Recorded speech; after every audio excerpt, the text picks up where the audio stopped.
It's here, the final Blue Exorcist chapter of the year, and first week of next year, of 2024, we're getting Season 3 of Blue Exorcist. So much is happening, so much is just gearing up for Blue Exorcist to have a good year. We're getting everything happening in the manga, and the anime is coming back with one of, if not the best arc in the whole series, outside a certain flashback arc, which we all know was really, really good. It feels like things are lining up for Blue Exorcist to have a killer year. But that's not what I'm talking about today. I'm talking about the newest chapter of Blue Exorcist, chapter 146. And this was a good one. The actual fights are beginning to happen. The whole groups and teams are being split up and going to their positions, with the matchups slowly being set up, with our first two major fights getting, honestly, off to a really good and kind of rough start for our heroes, and I'm very excited to see how everything plays out. Before we jump into the video, don't forget to like and subscribe, and hit the notification bell for updates on future videos. It really helps, and it shows you guys enjoy the content I make here on the channel, and want me to continue making Blue Exorcist content for you guys in the future. I got some Blue Exorcist videos planned out that I'm hoping to get done starting end of this month, early next year, as the anime comes out. I have no clue if I'm going to be doing episode reviews in the anime. We'll see how that goes. But with all that out of the way, let's get right into this chapter. As you start off with the Exorcists riding off towards Satan's stronghold,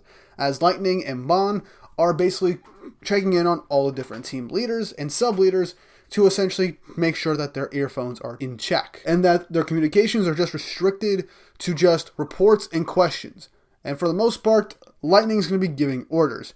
And so they're saying that Team A and Team B will require frequent content for a while, and that they're the exception due to their missions essentially being what they are in order to get to Satan's stronghold and go over the walls. Lightning continues to say that they have to prioritize their team's objectives above all else, as Rin is looking over to Shiemi, as Shiemi looks over to him and she smiles. Obviously, we know full context for what the two of them are thinking. Lightning continues to say that once they head for the stronghold, they have to head to the center, because stopping Satan's heart is the main priority for everyone and will need collective effort. He wishes everyone good luck, as he says they'll meet in the center of the stronghold, as we get a full 2-page spread showcasing the sheer landscape of Satan's fortress. And we see the Exorcists with Oscuro and Shura, along with Rin and Yukio's team, looking at the main gate that they are aiming to go for, as they see a bunch of guards, and it's a very big force for this front gate. However, Shura notes that they don't see any ball there. He says that they gotta be careful, that leaders are most likely in that group, and that it'll most likely give them hell. Oscuro begins to pull out a little bar, as Rin asks what it is, and that it's Oscuro's secret weapon, a type of really tasty food, which is actually a type of an anti-demon treat, which will help give Oscuro peak performance, is what I'm assuming. But as Rin is beginning to ask questions on what this is, as Oscuro and Rin are both chefs, and Rin has an interest in this type of stuff, they're pulled away as Team B has to start getting ready. Oscuro says that Fujimoto raised the kids right. Full stop here, just want to say, Father Fujimoto, one of the best dads in Shonen. I will die on that hill. Anyway, Shura goes on to be like, I don't know what you mean. Ren's a glutton after all. But Oscuro says that he values anti-demon food, and it's someone having an interest in that is honestly very good, and he would want to share his library of recipes with Rin at some point. And heck, Shura even brings up the fact maybe you should start doing a cooking class, as Oscuro just says, hey, not a bad idea. But Team A gets ready and starts to head out towards the gate. And so Oscuro is getting ready to lead this fortress, as Lightning comes onto the comms and asks him if he's planning to use his war cry, as he then orders Oscuro not to do it under any circumstances. And that's an order. Oscuro says, we'll see, as all of a sudden, a blast then hits Oscuro on the side out of the blue, as the enemy has begun their attack, and now they need to spread out. Pause real quick. Oscuro, major death flag right here. Obviously, I'm beginning to like this character from this whole arc, and how he's bonding with Rin, the main character. He's bonding with other characters. We're getting to learn more about him. He's been told by the person in command right now not to use a particular technique, and he says, we'll see what happens. He then immediately gets attacked first, and we'll later get to see he'll begin to fight a pretty difficult opponent. So the gears are showing that he's probably going to die in this interaction. Kind of. I hope not, but it's a war. Somebody people are gonna have to die. It sucks that it might be akaDAEDUM. I'm really liking this guy. Anyway, moving on. They begin to spread out as we get a nice big spread of a huge ass explosion right in the middle of their formation, knocking a ton of the, well, extra Exorcists around. As Shura and akaDAEDUM with the rest of their force continue to move forward, heading towards the main gate. As we see all of these demons, these giant lava golems, what seems like a dragon, and some other orc-like and weird demon creatures staring them down. As two demons obviously are looking over, seeing like, they've got strength after all. And that they deflected this attack. I wanted to settle this in one go to impress Ibis. As we then get the introduction of these two essentially high-ranking demons, Asmodeus and Amon. And so they're gearing up to take on the Exorcists at the front gate.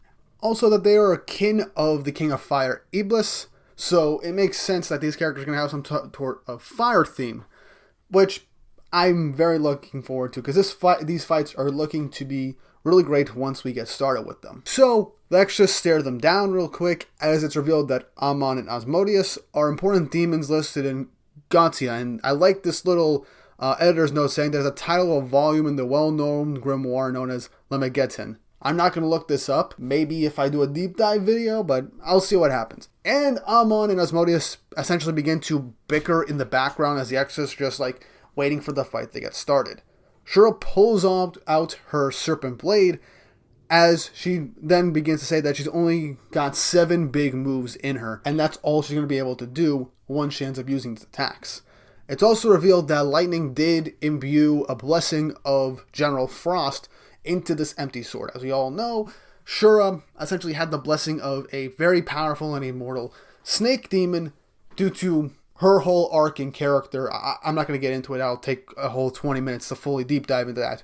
If you want a video on that, let me know in the comments down below. I would love to go over that whole arc, or any Blue Exorcist arc in the future. akaDAEDUM then marvels at the blade and saying that it is capable of bearing such a great blessing as an ice blade, and that it's a finely made demon sword. akaDAEDUM then begins to do a chant as he then activates his divine hawk armor, thus gearing up and getting ready to fight. As he says, he will open the way, telling all Exorcists to charge forward and take on the demon army ahead of them. They manage to land a blow on the giant golem as Amon's like, probably shouldn't be bickering right now. As Amon then generates a giant, I assume, fireball and launches it straight at akaDAEDUM. As he says, now with one blow, I shall demonstrate my strength.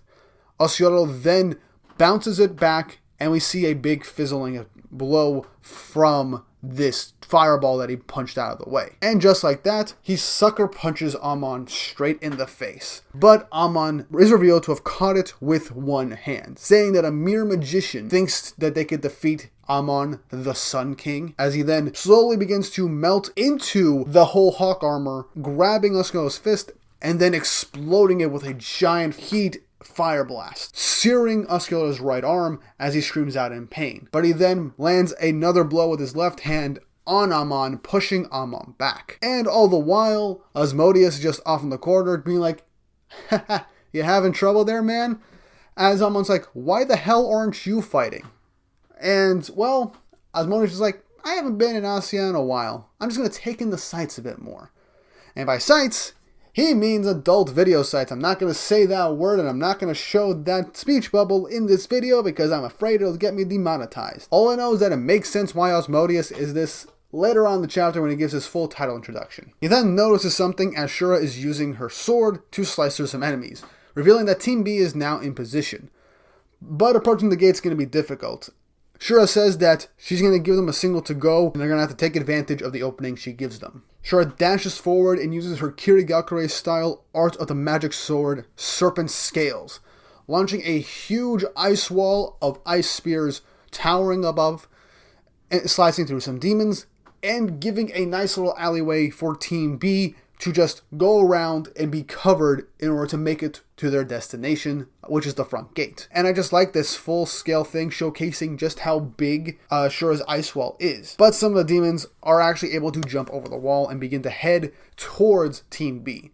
Shura lunges forward and begins to slice through a multitude of the demons, shouting for the team to hurry along. But then she is punched right through the wall as she meets Rin and Yukio. She tells them that she's fine and for the two of them to go ahead.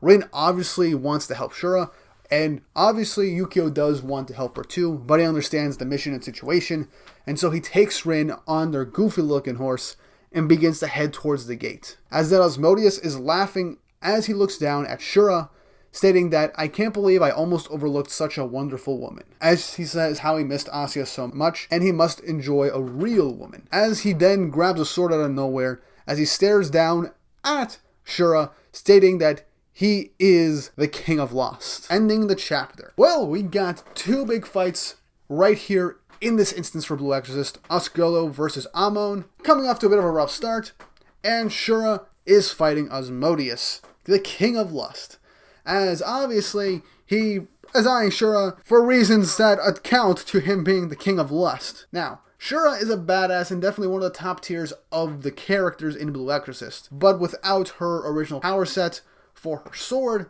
she is a bit weaker.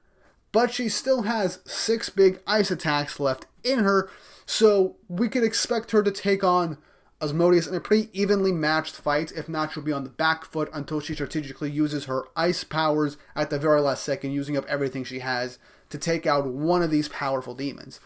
Osceola, I expect him to use that war cry thing that Lightning has mentioned, and it'll probably lead to him beating Amon, but him being on his last legs or dying at the end of the day, taking out a good chunk of the demons in the process. Either way, I'm hyped for these fights. I am excited to see Oscullo take on a powerful enemy. I'm excited to see Shura fight in a true one-on-one. And Rin and Yukio and Shiemi are all going off for their confrontations, for their mission, and I'm curious to see how the rest of the characters are going to fare in the future fights. But right now, I expect us to spend some time with these characters before moving on to anything else, because this is a full-on scale war that is most likely going to take a good amount of time, especially since this is a monthly manga, so it won't be settled too quickly. And we're going to have to wait a little longer for some of the bigger confrontations of this arc. Not to mention, the main Demon Kings have not appeared and went onto the battlefield just yet, so we still have them to worry about. But they're gonna most likely fight more of our top tier characters, like Lightning, like Rain, Yukio, Shiemi's gonna fight, Amaimon's gonna fight. We'll end up seeing some of the other characters fighting. Maybe Shima will get a good redemption fight. Who knows? Either way, I'm excited for this. This is just what we needed to really start things off with a big push against the enemy and setting up 2 big fights. But what did you guys think? How do you feel about everything that's happened in this chapter? How do you expect things to move forward for this arc? How do you think things are going to happen with Oscullo? How do you think the fight with Shura is going to end up? And who do you think is going to show up next to fight some of the other characters? Leave your thoughts and opinions in the comment section down below. And also let me know if you're excited for Blue Exorcist anime and there's anything you'd like me to talk about in the future for Blue Exorcist, whether it be preparing for the anime's return or just general discussion about the manga. And once more, if you haven't already, like and subscribe, hit the notification bell for updates on future videos. Really helps and it shows you guys enjoy the content I make here on the channel. And with all that said and done, I hope you all have an awesome day.